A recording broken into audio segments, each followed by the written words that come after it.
Hello, everyone. Welcome to Quantum Catechesis. I'm Father Joe Krupp, and you are not. And today is not Monday. It's Wednesday, 1521. I almost said 1521 because I just typed that date, 1522. 2022, and at some point in June. And I know this, in a month, I'll be going on vacation. Today in our studio audience is one of my favorite humans on earth, Nisa.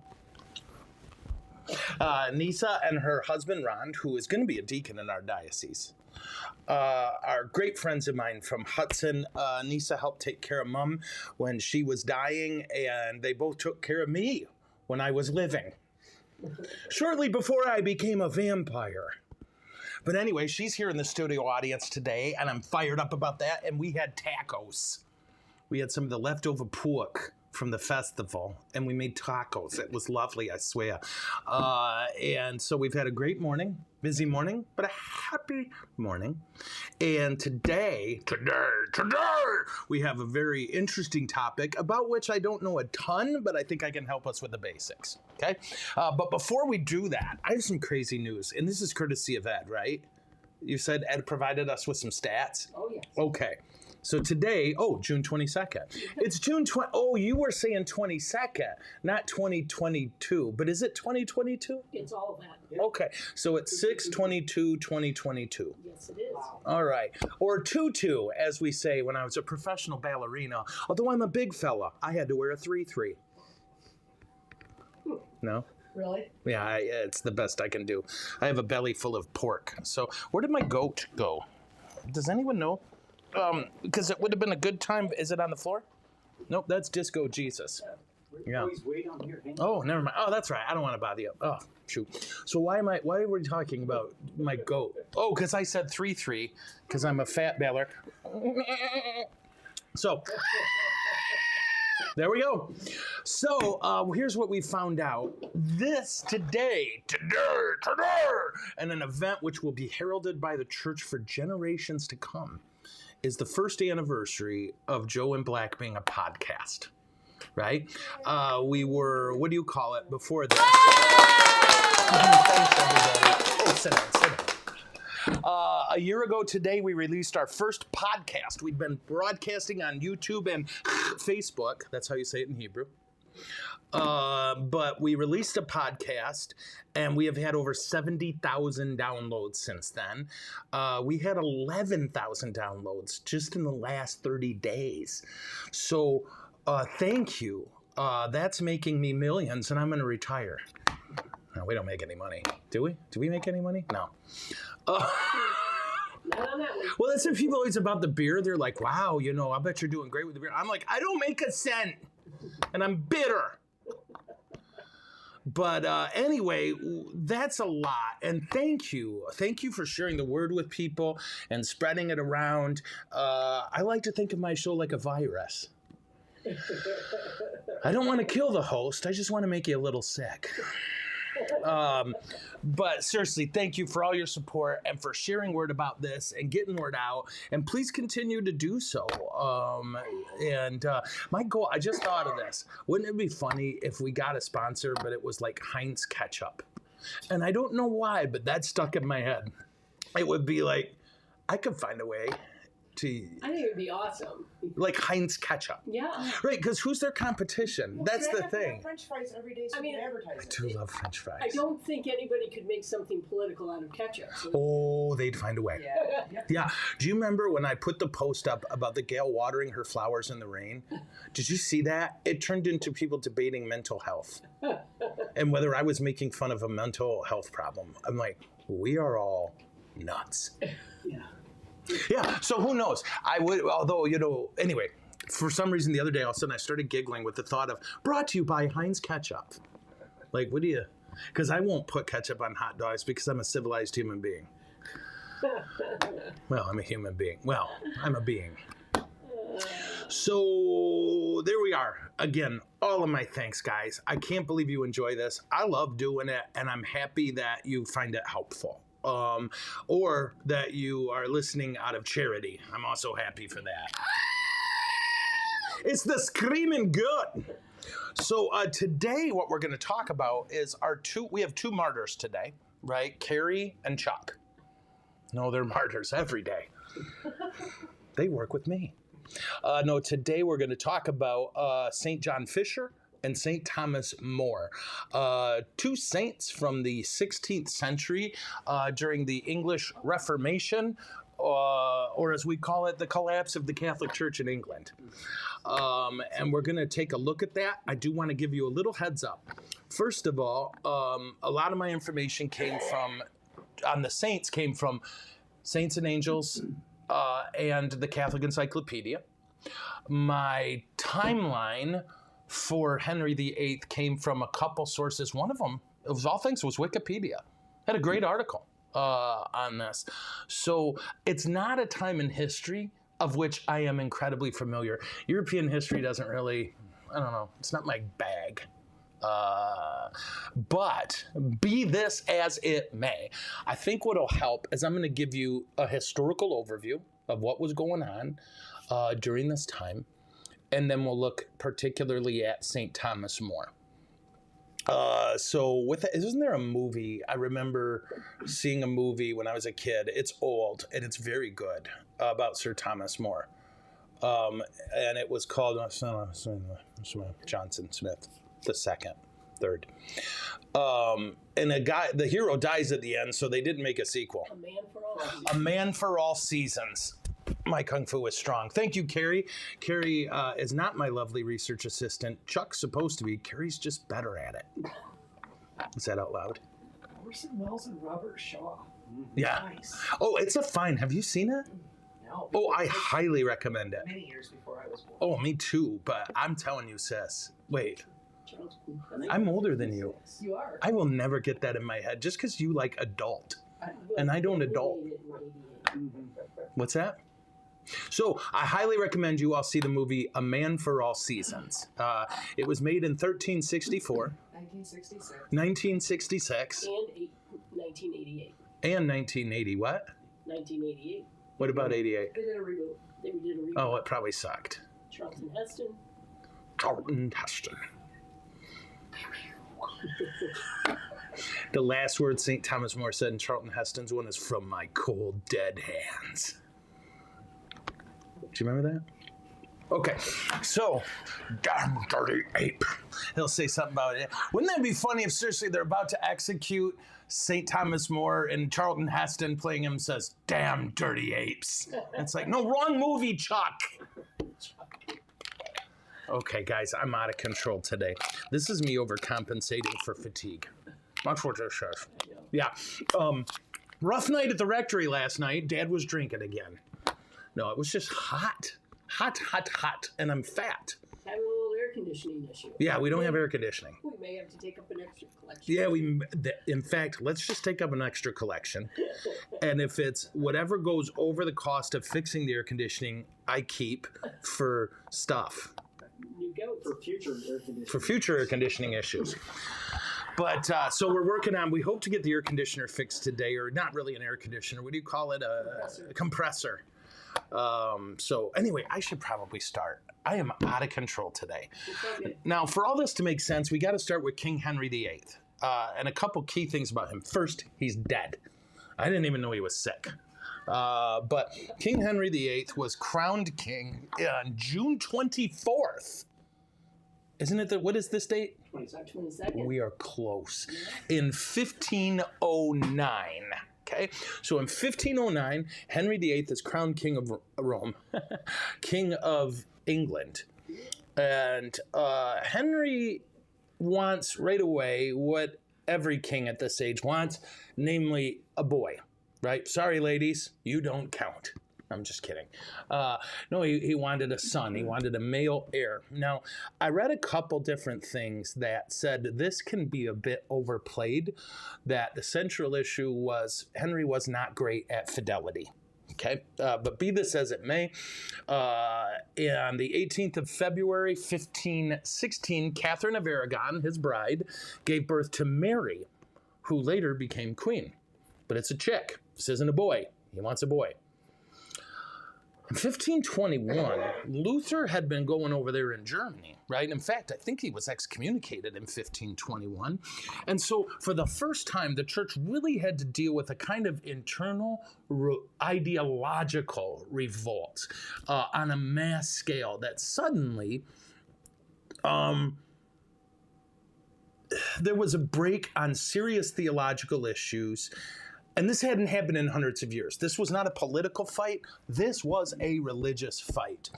Henry, for his part, wrote a document defending the church and the sacraments. I believe that's what he wrote it about. And in 1521, the Pope gave him title, quote, the defender of the faith, because of his strong support for Catholic theology. He was not an incompetent theologian. Henry VIII was a pretty learned guy, and his theology was pretty solid. In 1525, he met Anne Boleyn. And in 1527, he wanted an annulment for his marriage to Catherine. Okay? So this is key. He met Anne. Hi, Anne. Hey, Charlie. What was his name? Henry. I wonder if she called him Hank. Yes! Hank VIII. Doesn't have the ring, does it? No. What were we talking about? Oh, Anne Boleyn. Anne Boleyn and Henry meet, and Henry decides, I like her better. Not the greatest at covenants. He seeks an annulment. Now, this guy, again, is pretty educated, and you're going to see this is going to play into this a lot. He knows Catholic theology. He went to the Pope directly to get his marriage to Catherine annulled. Here's the problem. You remember when we did the whole thing on the Swiss Guards Noble Last Stand? Well, that was under, Yeah, you with me? Yeah. Oh, that was when King Charles V, he had a stranglehold on the papacy, right? And guess what? The guy who had total control of the Pope, Charles V, was Catherine's nephew. Yeah, that annulment ain't coming, bro. Right? That annulment is not coming. So this is, again, where you get into this whole issue of, is this why Henry broke from the church? There's a guy named Woodward who said this way: Henry's determination to annul his marriage with Catherine was the occasion, not the cause of the English Reformation. That he then said, you don't want to put too much on it, and you don't want to put too little on it. It's sort of like Heinz ketchup, a delectable delight for the whole family. How was that? That was pretty good. I'm practicing. I was also thinking, does STP still exist? Oil? Yeah. STP oil? Yeah, let me look. Because you know what I was thinking of? When I was a kid, the first Johnny Cash thing I remember is his commercial. And for my car, it's STP. Right? And so when I heard him do, what's the real song he did for his wife? And do. Right? Walk the Line. Johnny Cash. Remember? So he took the song Walk the Line. Oh, yeah. And then he made an STP commercial. But I heard the STP commercial first. And so when I much later heard Walk the Line, I'm like, oh, wow, he used his STP song. That's a true story. What does STP stand for? Standard something petroleum. Science, Technology, and Performance. It stands for Science, Technology, and Performance. I know that. I didn't know that. Maybe they stole that from something else. Yeah. So That's something you see heavily marketed. Yeah. no. Yeah, I mean, because now we just buy whatever's cheap when it comes to oil and gas, and nothing's cheap. They have no money to catch up. Yeah, I'm now using Carrie's credit card to fill up my tank. Don't tell. Do you remember? Okay, stop. All right, I'm going to say it. So when I moved to Hudson, do you remember, because Nisa lives in Hudson, I had that blue truck that I loved so deeply. And I had to sell it because I quite literally couldn't afford gas. Gas got to $4 something a gallon. Do you remember this? This was 2012, 2013.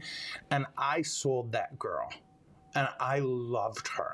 I loved her with my whole, like, of all the trucks I've owned, and I've owned like 12, that was my fave. And two things happened. I bought my first car, not truck, car. And gas dropped down to $2 something a gallon 2 weeks later. But not only that, the car didn't last because I had 2 or 3 parishes at that point. I don't remember if I was covering St. Anthony's. What I do know is every time I drove to St. Mary on the Lake, I'd get stuck. And if I was late for one Mass, I'd be late for the next 3. Remember how close I would cut it? I'd run out of Mass and I'm running back and forth. And they didn't plow our roads. We were the last to get plowed. And so I kept getting stuck. And I don't mean a little stuck, but like at one point, and it was right after I blew out my knee, I was stuck trying to get to Mass, pushing my car with a blown out knee on crutches. And I was like, all right. So then I went back to a truck. And I don't know why we're telling this story. Why are we telling this? Oh, there we go. Commercials. An expensive gas. So now I get a truck, same color, that's blue. I got it, 6 months ago? Was that right, Pa? And now gas is $93 billion a gallon. Thank you.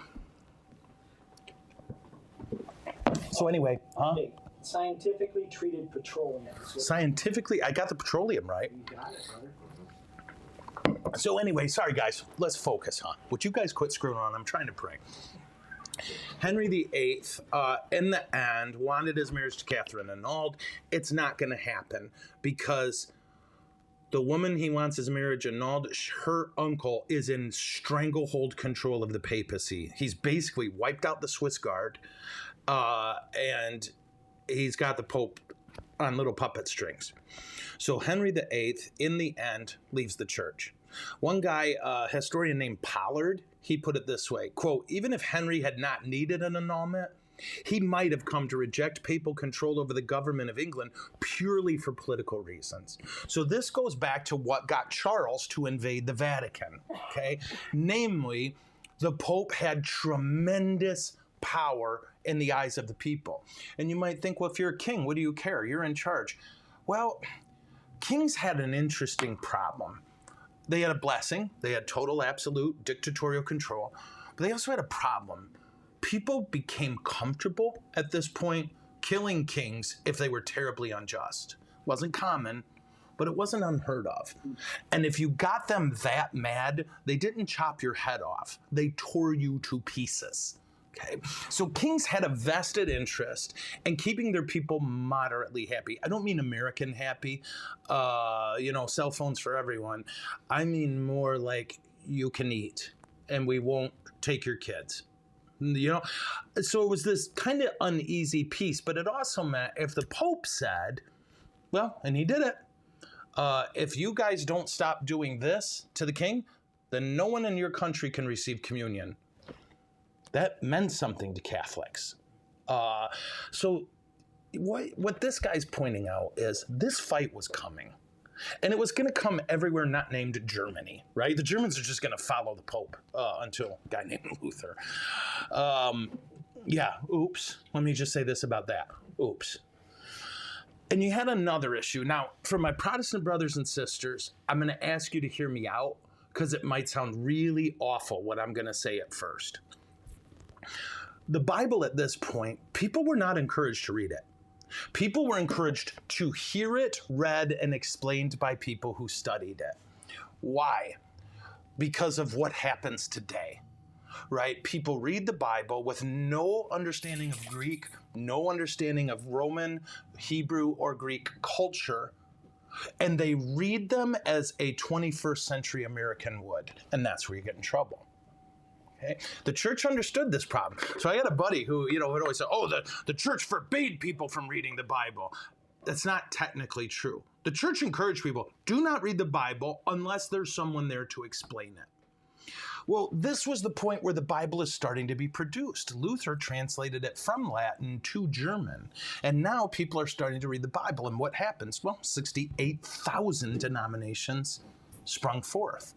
Why? Well, look, the Bible says this. Why aren't we doing it? Well, because there's a historical context to that. But they don't know it. So is this making sense? Yeah. So all these breaks were destined to come as soon as people started reading the Bible outside of its historical educational context. And it was destined to happen in light of all the political fights to come, that kings felt the need to curtail the power of the church. Okay. The most recent example of this truly is Mexico. I think I did a whole thing on Cristeros War. Yes. And I can't encourage you enough to, if we can find that show, we should put it up. This happens in every country. In the U.S., it's happening in an interesting way. But in most countries, it's just incredibly violent. And it gets violent in England. But at some point, the authorities decide the church has too much power and then begin to crush it. Okay? The church doesn't have an army. How we doing? Yeah? Okay. So either way, Henry needed a boy to secure the Tudor dynasty and to avert any kind of civil war succession disputes. Okay. So that's what led to the break. And then in 1533, Henry's marriage to Catherine of Aragon was annulled, not by the Catholic Church, and he married Anne Boleyn. Now, between 1532 and 1537, Henry instituted a number of statutes that dealt with the relationship between the king and the pope and the structure of this new church he just created in England. And what you want to remember is Henry was smart. Okay, here's how it goes. Let's say Bishop Earl here in Lansing, and he would never do this, okay? But let's say he announces we are breaking from the Church of Rome. Okay, and so then let's say 10 priests follow him. What you've got there is those 10 priests and that bishop can still pray Mass and pray it right, and we say everything that's supposed to happen happens. We would say those sacraments are valid but illicit, meaning what? They work, but they're illegal. I can't exercise my priesthood without the permission of Bishop Earl.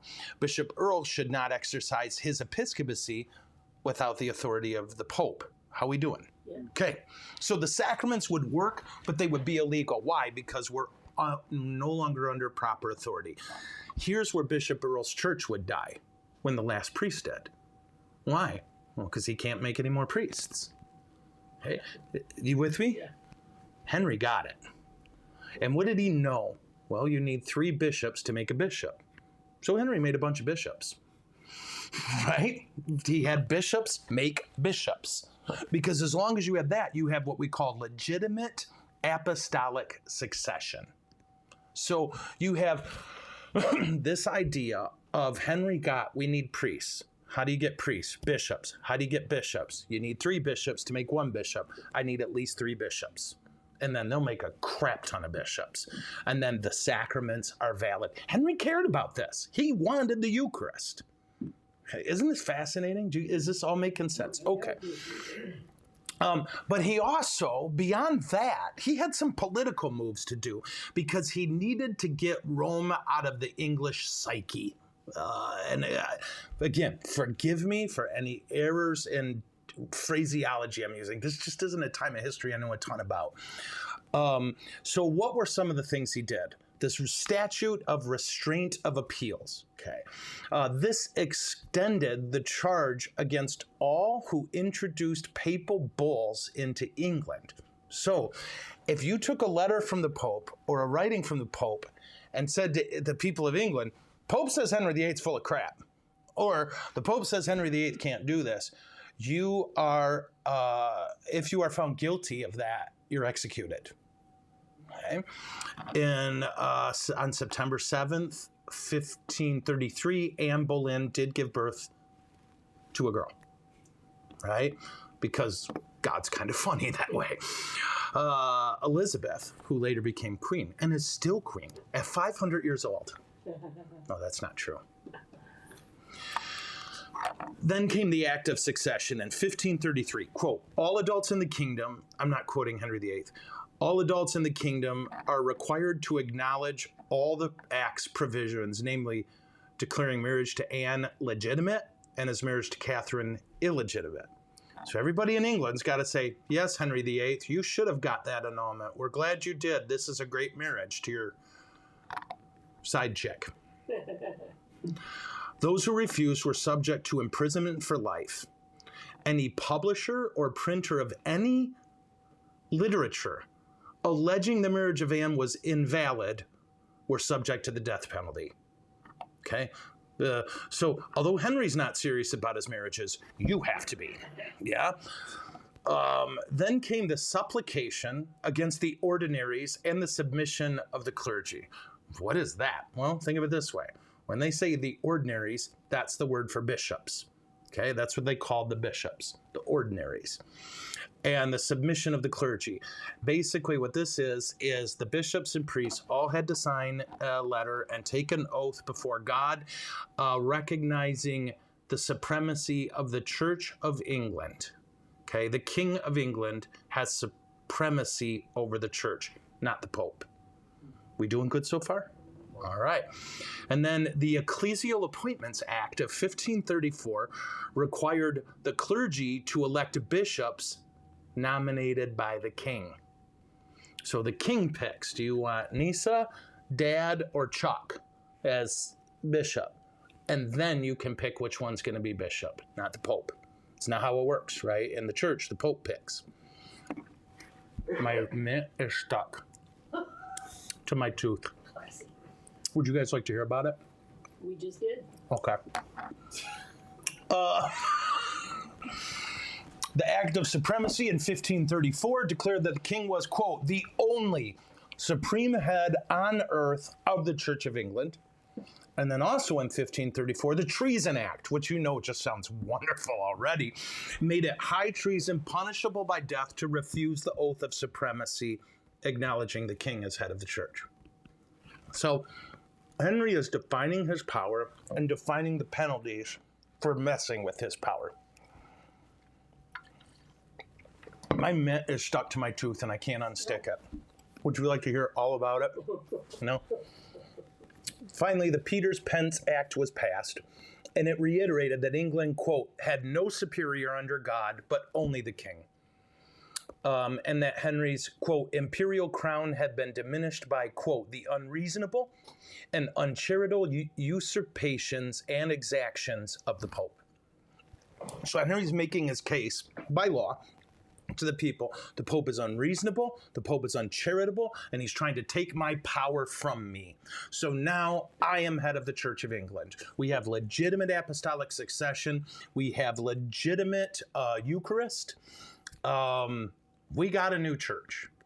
Okay? But Henry would tell you, it's not a new church. It's a part of the church. And I've read different things that said Henry never had any intention of this lasting. But I don't know. I have no idea. Oh, we have a question? Okay, great. Hold on. I got to scroll way up. Stick with me. From Richard. Oh, Richard. Hey, great. These guys can help. Henry VIII was also highly supportive, was also a hugely supportive king toward the papacy for most of his reign. Right. Like I said, with the Defender of the Faith title. That's not a title the church gave lightly. Yeah, we still use it. Go ahead. That's why the non-annulment was taken so personally by him. The Pope had awarded him the title Defender of the Faith. The Queen still uses this, and we have it on our British coins. How cool is that? Yeah, Richard, any help you can offer here. As I said, this is a weaker, as you can hear, I'm just giving bare bones stuff, because it's just not something I know terribly well. I do know this, like remember when Reimschneider came over and he brought all his Anglican prayer books, and they were such gorgeous prayers. They never went through that weird thing we did. Well, anyway, let it go. So, okay, where are we now? Give me a second, guys. Okay, so with that, I'd like to get into Sir Thomas More. Okay, because he's the guy we're going to focus on today. I just needed you to have a historical context. What you thinking? No, go for it. I was just, how does that reflect today, like on their sacraments and stuff? Oh, so the church, okay, so Carrie's question is, how does that reflect on today? If an Anglican priest confects the Eucharist, does the church say that's the body and blood of Christ? Usually not. I'll tell you why.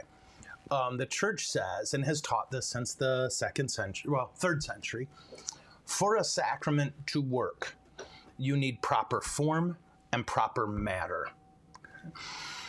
Some Anglican churches, and I don't know what percentage, I'm very ignorant, have abandoned both. What does that mean? Proper form and matter would be a meal with unleavened bread and wine. Okay, and I'm hyper simplifying here. But when you put a woman or something that's not unleavened bread or something that's not wine, say, no, that's not a sacrament. You need the matter and the form. Some might have a male praying with unleavened bread and wine, but not praying the proper, what we would call the proper words, the proper form. They might be freewheeling it a bit. And so that would mean no. Now, if you find, and it's been found, I'm told, at Sacred Heart, we met a priest who was an Anglican priest who became Roman Catholic. And he shared this crazy, beautiful story about when he decided to convert to Roman Catholicism. He found that the bishop who ordained him had been ordained by a bishop, he had what we would say legitimate apostolic succession. So the church told him, in a sense, I'm hyper-simplifying here, you're already a priest. You're just an illegal priest. Yeah, so we'll take care of the legal part. But you have legitimate apostolic succession. So he said when he was ordained, before every prayer, they said something to indicate this prayer is conditional. Namely, if you are validly ordained, we don't mean this prayer. If you aren't validly ordained, we mean this prayer. Does that make sense? It's kind of a humble way of approaching it. Hopefully, it's rare when the church is humble, but we'll take it. To say, it might have worked. Does that help? Great. So with that, let's dive into Thomas More, okay? Thomas More was born in London. How do you say London? I don't know. However you people say it. On February 7th, 1478. He's very old. His father, Sir John More, was a lawyer and a judge, and he rose to prominence under the reign of Edward IV. He had connections and he had power, which really helped his son, Thomas. Thomas's mother was the first wife of John. John had 4 wives during his lifetime, but they each died, leaving him a widower. Thomas had 2 brothers and 3 sisters, but 3 of his sisters died very shortly after birth. Now, you might think, good Lord, that poor family, and rightly so, but to be clear, that's normal. Right, most people died back then. More people died before 60 than before 50 than didn't. Most children did not make it to teenage years. This is where you get a lot of this phenomena with men with multiple marriages but no annulments because their wife died, and it wasn't considered seemly for a man to try to raise children without a wife. Is seemly a good word? It wasn't considered. It would have been a cause for question. Okay, so it's likely that from a young age, his dad's connections and his dad's money helped him, and he really rose to prominence fairly quickly. He became a household page to the Archbishop of Canterbury. And the Archbishop of Canterbury, I don't know if you know this, became famous for making little chocolate eggs. I'm just kidding. Was that funny at all? Yeah. Okay. Sorry. Archbishop Morton was a Renaissance dude and really made sure Thomas got a quality education. He entered Oxford in 1492 when Columbus sailed the ocean blue. Right? Wasn't that when Columbus did it? Yeah. Okay. He learned Latin, Greek, jive, and okay, he did not learn jive. I'm going to be totally honest. I made that part up. Wouldn't it be cool, though, if he learned? How would people with a British accent speak jive? It would sound terrible. Wouldn't it? Okay. He left Oxford in 1494, just 2 years later, to become a lawyer, and he trained in London. And then in 1502, he was approved to serve as a lawyer. So almost as soon as he became a lawyer, he started thinking about it. Maybe this isn't the way to go. Maybe this isn't the life I want. And he lived at this point next to a Carthusian monastery. So if you're like, who are the Carthusians? Take the hardest, can I say hard ass? Like, I don't know. You just did. Okay. I don't know what word to use. Just tough. Sleep on the floor. no meat, just vegetables, and like these guys live hard. Okay, and they pray hard. I think there's like 6 of them left in the world. And they blew him away. He loved their simple piety, their simple life. He would join them in their prayer times and in their work. Now, that lasted about 2 years or so. And while the fire never went away, he realized, no, I'm not called to be a monk. I am called to live in the world, to take this beautiful spirituality out into the world. And so he tried to get elected to Parliament. And I think this is what's unclear to me. I think he did, but I'm not sure. Okay. All I read was he stood for Parliament, and I can't tell what that means. I think it means he got in, but who knows? I sat for Parliament because it was long. He married his first wife, Jane Colt, whose father invented the Colt. Okay, I'm just kidding. No, I'm just kidding. They didn't make the gun, but they did make the beer. He married his first wife, Jane Colt, in 1505, and they had 4 kids until her very untimely death in 1511. They loved music and literature. Like, apparently this was an awesome marriage, which, again, was kind of rare back then. And you might think, well, that was everybody's goal. Not really. Marriages were utterly practical. The goal was to make more of you. The goal was to have some kind of union that helps you both financially. Love was okay, but it wasn't something people equated with marriage. It was nice if you had it. Yeah, I guess that's a good way to put it. Well, this was apparently a great marriage. After his death, he waited a week out of respect and married again. And you might think, what the hey? No, this was what you did. He married a wealthy widow named Alice, and she wasn't the sweetest woman in the world. Like, I love everything I read said she did not possess a gentle, what is the word? Gentle temperament. So she was all like, what? Nobody wanted him to marry this gal, but she was wealthy. She was widow. It was an appropriate marriage, so we did it. His friends were not happy with him for marrying her, but his whole thing was that he believed she could help him raise these kids. That was his duty, he believed. They had no kids together, and he accepted her daughter, Alice, as his own. Okay, so now he's got 5. He was considered a really good dad. He wrote his kids a lot of letters when he was away. He insisted, now get this, he insisted, and this was wild back then, that his daughters have as good an education as his sons. That was super rare, and would have been considered a bit shocking. Here, I did that. But they became known for their sharp intellect. He was elected to Parliament in 1504, and then in 1510, he represented London in the Parliament.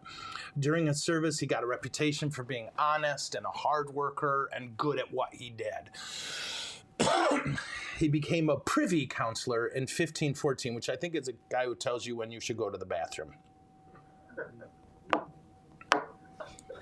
Did anyone find that funny? I mean, really, it makes sense. A privy councillor. Should I go to the bathroom? Do you need to? Yes, you should then. Well, thank you, privy councillor. I'll use the privy. No? Okay. He was known for his great writings, for being a fine theologian. He wrote a book called Utopia about a fictional idealistic island society. All kinds of stuff. Really clever. And very, very funny in a backhanded kind of way, right? Satire was his gift. People still read it today, apparently. From 1517 on, Henry VIII took a liking to Thomas More. And just as a heads up, that doesn't last. And he kept moving him up the food chain. He kept moving higher and higher up the food chain. And in 1521, he was knighted and made the under-treasurer of the exchequer. I don't know how to say that word, but it's when you cancel a check. Well, I'm doing this a lot today. Has everybody left? No. Okay, I was worried about the privy counselor, but I just can't get over the idea being a privy counselor. I have. Should I go to the bathroom? Do you need to? No. Okay, then I'm going to advise you to not. I am the privy counselor. The king's trust in him grew, and he was made Chancellor of the Duchy of Lancaster, and it gave him authority over the whole northern portion of England on King Henry's behalf. He was great at this job, known for being fast and precise, and he was fiercely loyal to the king, fiercely loyal to him. He prosecuted, More did, those accused of heresy, and he worked hard to defend the Catholic faith in England. This was all part of your secular job back then, right? It wasn't just making sure people's bushes are green in front of their church. Was that out loud? That's our city council. Nice. Was that out loud? No, your work as a secular servant involved religious things, because religion and faith and political life were intertwined, for better or worse, right? It was a tough job, but he defended the faith, and in 1530, it all took a little bit of a turn. Henry wanted that annulment for his wife, Catherine, and More refused to sign the letter to the Pope asking for the annulment. Henry was ticked, but he rolled with it. Okay? But then Henry, depending on who you read, Henry kind of started to screw with him. Okay? To test him maybe is the most, what do you say? The happiest interpretations of the data is he's trying to get Thomas More to see, you need me. Okay? You need me. And Thomas More is trying to get him to see, I guess I do, but I'm going to try to do what's right every time. Henry purged the clergy of anyone who supported the Pope. And as it became clear that he was about to break with Rome, Thomas More he just, I can't do it. In 1532, he offered to resign his post. Okay, he just looked at the data, said he's going to break away from Rome. I can't follow him there. I need to break away. He loved Henry, and Henry loved him, right?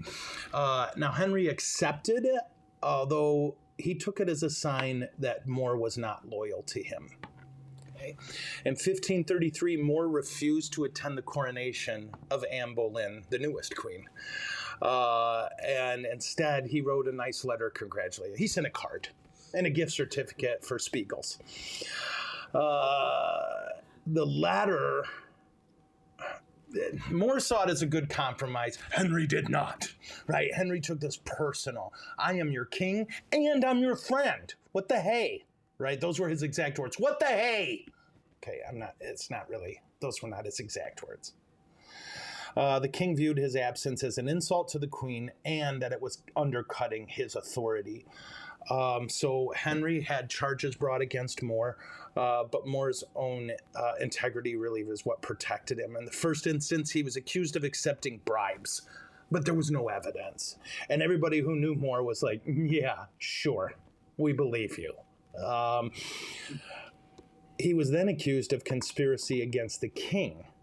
And what's that about? Well, supposedly he had talked to a nun who prophesied against Henry and Anne. However, More, at the trial, produced a letter he wrote the nun telling her, stay out of politics. Right? Strike two. On April 13th, Henry VIII decided to force the issue. He ordered Thomas More to take an oath acknowledging the legitimacy of Anne's position of queen, of Henry's self-granted annulment from Catherine, and of the superior position the king has over the Pope in the church. Okay? So, More offered a compromise. I'll accept your marriage to Anne or your annulment to Catherine. Or, I'm sorry, I will accept your marriage to Anne, but I refuse to accept your annulment from the queen. He called her the queen. or you being head of the church. So they arrested him and put him in the tower. On July 1st, he was convicted by a court, and this court reeked of integrity because Anne Boleyn's dad, brother, and uncle were on it. Yeah. Oops.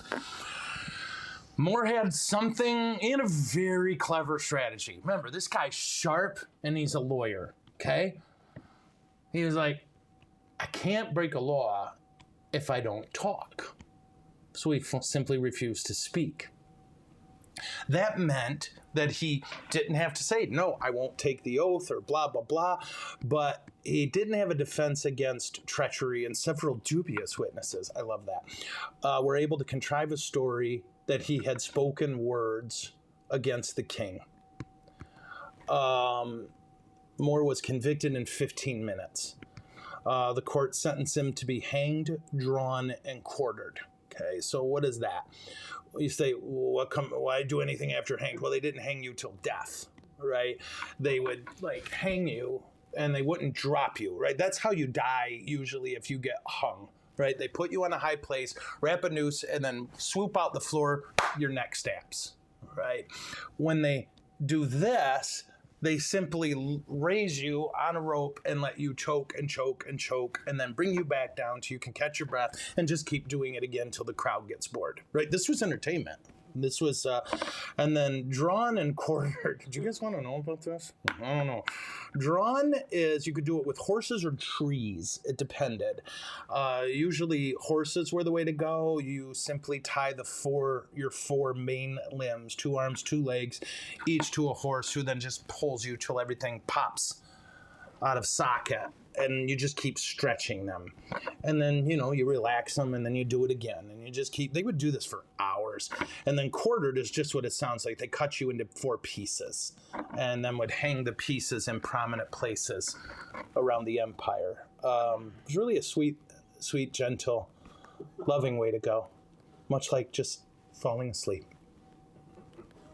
No? No. If you ever saw Braveheart, what you saw at the end,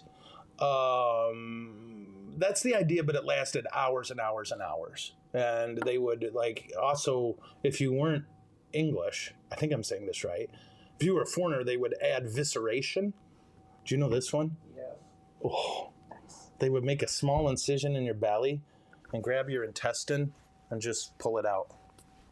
And it's miles. It's like a slinky. Yeah, it's like a slinky. It's slinky, it's slinky, it's a wonderful toy.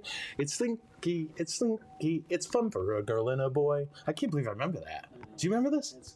I think I'm saying it right. Yeah, you nailed it. So, Henry was happy with the outcome, but not happy because he really liked Thomas More. They were quite the little dream team when everything was rolling, and he was it would obviously angered him that even the threat of death didn't compel Thomas More to say, yeah, your marriage is fine, go king. Henry was anyway, he was all about his authority, so it was in the end, okay, let's do this. But as a final act of mercy, he said, look, forget the drawn, quartering, and hanging. Let's just knock his head off. Okay?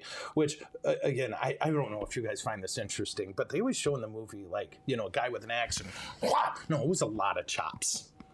Right? There were numerous stories back then of beheadings where it took 6 or 7 hits. Because it's not like they could make things sharp like they do today. This was blunt force trauma. As a general rule, it wasn't really, and this is why, you got to remember, this is crazy, historical side note. This is why there were so few revolutions against kings, because here's what people believed their final option was. Let's say I have an unjust king who's a terror, and I rise up and kill him justly. I still go to hell. That was the teaching. That's God's anointed, and you killed him. And so to their horror, do you know about this? That's why Dr. Guillotine invented the guillotine, because it was quick and merciful. And nobody had figured out a way to do quick, merciful death at that point, right? I mean, Romans had, but Romans have been gone 1,000 years at this point. So anyway, as a final act of mercy, he commuted his sentence to decapitation. Okay. On July 6th, 1535, Thomas More ascended the scaffolding. Do you know about this, what he said? This is hilarious. His executioners helped him up the scaffolding, right, because his hands and feet were tied. And he said, "Thank you for your help. I can get down by myself." Isn't that glorious? I mean, who, on your way to death, it's like, I'll get down by myself. Don't worry, fellas. His last words were, "I die the king's good servant, but God's servant first."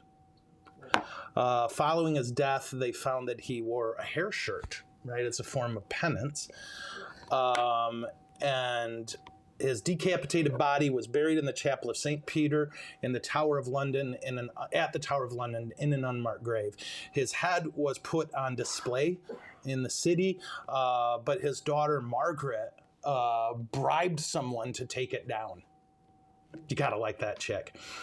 You can find that skull at the church in Canterbury. Okay, he's widely remembered as being a man of incredible integrity, and is considered a martyr. Pope Leo XIII beatified him. He put a little makeup on. I'm just kidding, guys. I'm doing this all day today. What is up? In 1886, canonized by Pius XI on May 19th of 1935, and his feast day is today, as they say in England. He's the patron saint of adopted children, lawyers, civil servants, politicians, and you ready?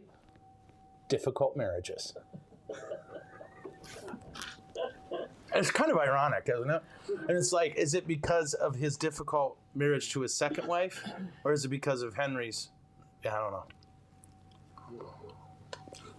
Things got rough for Catholics in England. They confiscated our churches, and one of them they put a water slide in last year. Clergy were killed, nuns were killed, Catholics were killed. All kinds of crazy stuff happened. It really fell apart.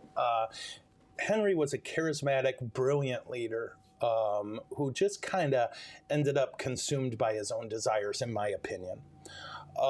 And Charles V's stranglehold on the Pope was obviously as big a factor as anything from Henry VIII.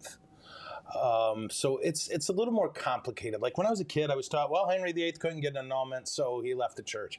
It's not that simple. That's what Catholics today do. It really, at least that's what my fourth wife says.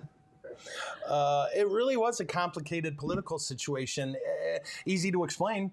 The Pope wasn't free, and the injustice of it ticked off Henry, and Henry wanted a male heir, and to have a male heir, he needed to have a legitimate marriage. To have a legitimate marriage, he needed an annulment. Wash, rinse, repeat. How many wives did he have? Like 7 or 8 or something like that? Yeah. So there we are.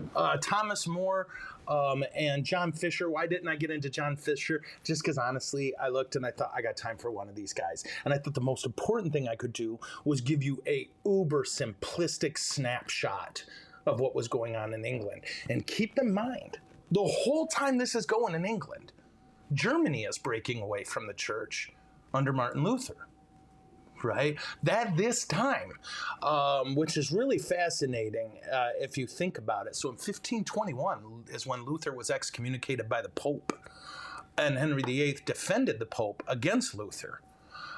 You could look at it simply that Luther had a religious dispute and Henry had a political dispute. I think that's fair to say. What you looking at, bro? 6 wives. 6? Okay, how many did he have? Do you know? How many did he have? Off with their head. Or killed, I guess. I don't know if he decapitated any of them. I don't know. Well, yeah, I know he decapitated one of them at least. Looking here. But, we have a question? A privy counselor is a personal advisor to royalty. Oh, nice. So it doesn't have anything to do with the privy. They mean privy as in private. Yeah. I swear you may. Okay. Has there ever been an effort to rejoin the Catholic Church? Yeah, individually. There are a significant number of Catholic clergy. In our diocese, we have 3 guys who were Anglican priests who are now Roman Catholic. And Pope Benedict established the ordinariate, which is a beautiful rite within the Roman Church, specifically for Anglican priests who want to become Catholic, as well as lay Anglicans. Gosh, excuse my halting manner. It's not an area I'm super familiar with. But I know some places, entire congregations. That's what happened with one guy here, and two of the guys in our diocese, his whole congregation became Roman, right? That what you're finding, I think, I'm speaking super general, the Anglican Church has taken a very hard left turn, and that has compelled some people to say, I'm out. I think that's fair to say. Any of my Anglican friends, if you can help me with this, seriously, that would be helpful. Someone says, initially, did the Church of England have valid sacraments, valid but not licit? Correct. Absolutely correct. Did they have valid apostolic succession? Yes, not licit. Nicely done, whoever this is. Is this like the Greek Orthodox? When did they lose the valid sacraments? The Roman Church says they never did, because they didn't change the matter or the form. Okay, so as far as the church is concerned, now get this. As far as the Roman Catholic Church is concerned, you can go to communion in an Orthodox church. Now, the Orthodox say, no, you can't, so we shouldn't. To be clear, we need to be sensitive and respectful of that wish on their part. Richard, bro, he's been invaluable today. We teach kids the fate of the 6 wives. Nicely done. Okay, ready? Divorced, beheaded, died, divorced, beheaded, survived. It was convenient for him to do it like that. Way to go, Henry. So that's the fate of the wives. Thank you, Richard. Divorced, beheaded, died, divorced, beheaded, survived. You know who didn't survive? Henry. So is Elizabeth the Elizabeth now, right? Is she Elizabeth, the Queen of England? Is that her name? Yes. Okay. Is she? I assume she's related to him in some way, right? Let's see. I believe so. Richard, can you help us out here? Like, what I know, and this is where my history gaps come in. Like, I can tell you, and you're going to laugh, but that Elizabeth now, if that's the Queen's name, right? Yeah. She is directly biologically connected to Ragnar Lothbrok's brother Rollo, right? Or Roland the Walker, they called him, right? From the Viking invasions way back when. Yeah, crazy stuff. But I don't know if she's related to Henry VIII. I would assume. I don't know. Richard said, yep, she is. Oh, nice. Okay. And so, Richard, would she be like, not to be funny, direct descendant, like great-great-great-great-granddaughter? Does he know? Or is it more shoestring or whatever they say over there? Sorry for all these questions, Richard. I just find this fascinating. I do. So that's what we got while Richard's given us his wisdom on here. To be clear, I try to be candid with you about what I know and don't know. This is one where, as you could tell, I know some, but not much. Shoestring. Okay. So, because she's a joy, right? They like her, I think. Yeah. Well, she's as old as Moses. Yeah, she's 9,000, I think. Yeah. Well, she has legitimate apostolic succession. Okay. So that's what we got for today. Now, I'm excited about tomorrow because here's what we got. Let me scroll up. Okay. So I noticed, I don't know, about 6 months ago, this dude and dudette who are at the 8 a.m. Mass every Sunday. Okay. And I saw he had this really cool logo on his coat. And I found out Caswell Customs. If you watch YouTube, this guy has, that's his channel, right? So he works on trucks and he does, and Dad and I love this guy. So we conned him into coming on the show. So he'll be here. In fact, what is your YouTube channel? In the Blue Room. In the Blue Room, right? So let me tell you about 2 YouTube channels. One is for everyone. In the Blue Room, okay? So if you go to YouTube, that's Nisa's, and I really like it. I do. It's very fun and heartfelt and helpful, inspiring. We got to get you on here someday when we do an interview, because your Nisa's story I don't mean this funny. It's one of the favorite I've ever heard. Really? Just what you've gone through and the fact that you never seem to whine about it. But just, yeah, like Anissa's had a beautiful and challenging life, and it's turned her into an extraordinary person. And if we got to get you on here on a Thursday sometime, no pressure. Am I putting pressure on you? No, we'll just have to look at calendars later. Okay. And then, but this guy, if you enjoy trucks, cars, mechanical things, and fun, I can tell you this cat is a church dude. He is. And Dad and I enjoy his channel. Caswell Customs, Caswell Customs is his YouTube channel. He'll be here tomorrow. And if you're thinking, well, I don't care about trucks, then you're going to hell. I'm just kidding. Yeah, not soon. Yes. Are they classic trucks, hot rod trucks? I've seen him work on Silverados. Yep. And we're, in fact, Dad wants to put a new suspension on his 15. He's got that 2015. Yep. So we're going to talk to him about that. Why not? Get it tricked out? Yeah. Wouldn't that be funny? Oh, yeah. I think he Dad does wants a little bit of everything. He does snowmobiles. Yeah. Oh, cool. Oh, yeah. Oh, and I saw him. What's the other things? The four-wheelers. I mean, I think God just gave him a good mechanical brain, and he really worked on it. Mm-hmm. You know what I mean? Like strong in his faith. Yeah, and I love seeing him at Mass, and he's got a lovely wife, and they I don't know, there's a goodness about him I think you'll pick up. So I've gone on and on. Sorry. Thank you for tuning in so much. And don't forget, tomorrow, guess who? We'll have Vincent on here. And then on Friday, we're going to do question and answer from a top secret location. Yeah, we found a nuclear bunker in Colorado that looks just like this place. It's crazy. Yeah. Like, oh my gosh.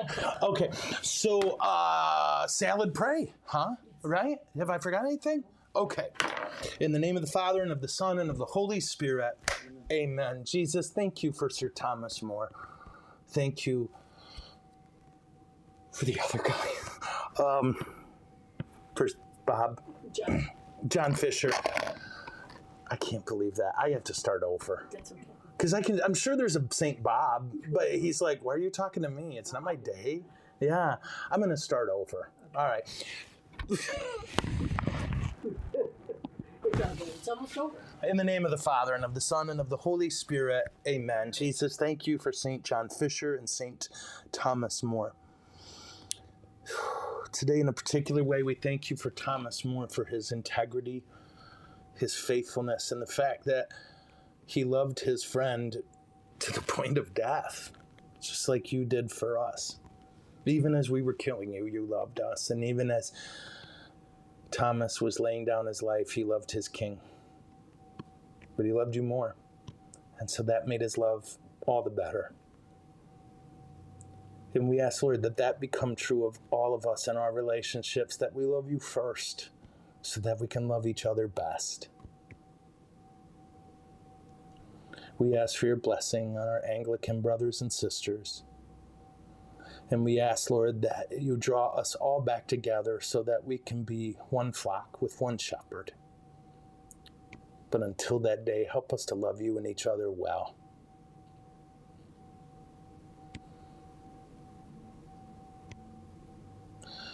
Father, you know we have people we love very much and we worry about them. And you know the circumstances in our lives that cause us to fret. We give all of it to you, Lord, and we love you and we trust you. And may Almighty God bless you all, the Father, the Son, and the Holy Spirit. Amen. My Kung Fu is strong. I will see you beautiful people tomorrow, and until then, deuces. Is it over? No, it's never over.